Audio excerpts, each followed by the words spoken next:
We kind of continue here going through Japanese culture. First week was food.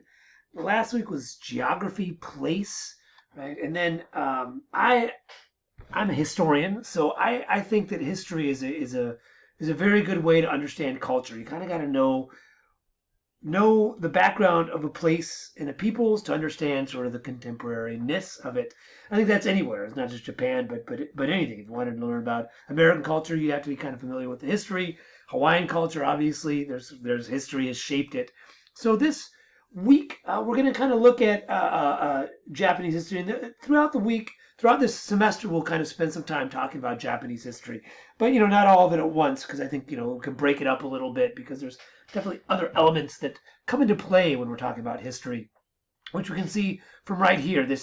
Which we'll learn about a little bit in this lecture as we talk about Japanese history, particularly the Japanese imperial family. But this is Amaterasu, who is a Shinto kami. We'll talk all about her, but she is also a kami. In Shintoism, the kami, the gods, the goddesses are called kami or okami. She is one of the most famous ones. She's also the patron kami of the Japanese imperial family. So these kami and various forms. We'll talk all about that, but we kind of will get to this. This lecture is going to talk about early Japanese history, formations of that, the Jomon, and then the Yayoi, Kofun, Asuka, Nara periods. Kind of get us up into, as you can see here, 14,500 BC, up until the Nara is the first state formation of Japanese history. So we're going to look at that.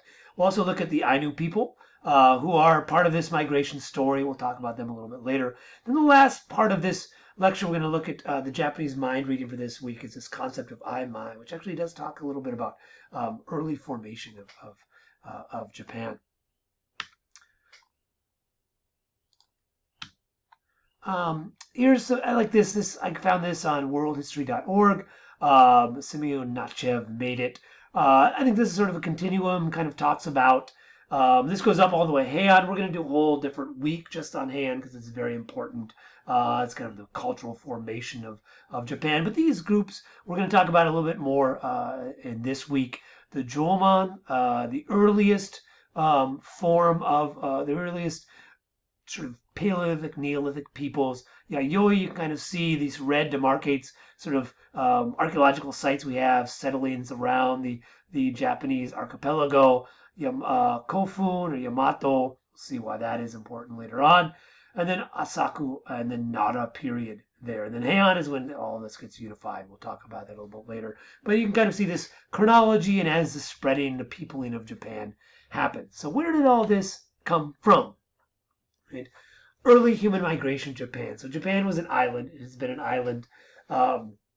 We talked about geographically how it was formed. It sits on these tectonic plates, so it was pushed up over time, and then volcanic volcanoes also creating land.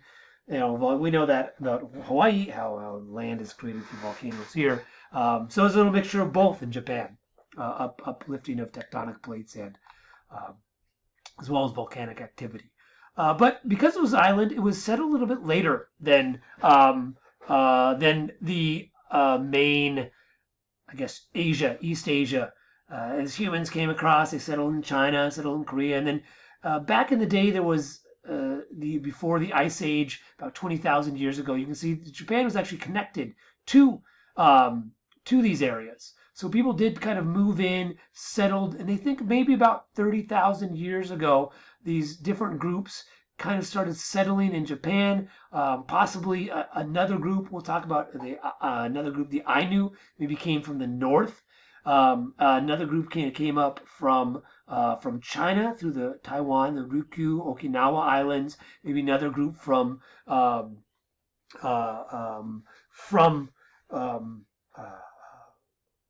Korean Peninsula. So you can kind of see. And the reason we say probably different groups is because we do have examples of different linguistic backgrounds, as we'll see as this lecture progresses. But then about 10,000 BCE, the Ice Age ends, and then the oceans rise, and then Japan is cut off about 10,000 years ago. And this is a worldwide phenomenon. you can take my History 151 course and learn about this a little bit more. But then Japan is cut off. So the people that came there set up their own society. So, but one of the interesting points here is that it appears that the groups that came into Japan came before they had domesticated plants and fully domesticated animals. So mainly Japan, early Japanese, particularly Jomon period, were hunters and gatherers who had small settlements and settled over time and really relied on marine resources, what was there in Japan. So we don't have, we'll see how that plays out in Japanese history as well. So that's kind of how people showed up in Japan, how they got there. And then kind of the first period, the sort of early Neolithic period, is Jomon Japan. So there's different phases of Jomon culture. You don't need to know about this too much, just to kind of let you know. And this is archaeologists have figured this out. So the early Jomon, and then they started big, more settled, little more complex settlements. Transition from just hunting and gathering. Pottery. The big thing that we know about Japan or Jomon period is this pottery that they made.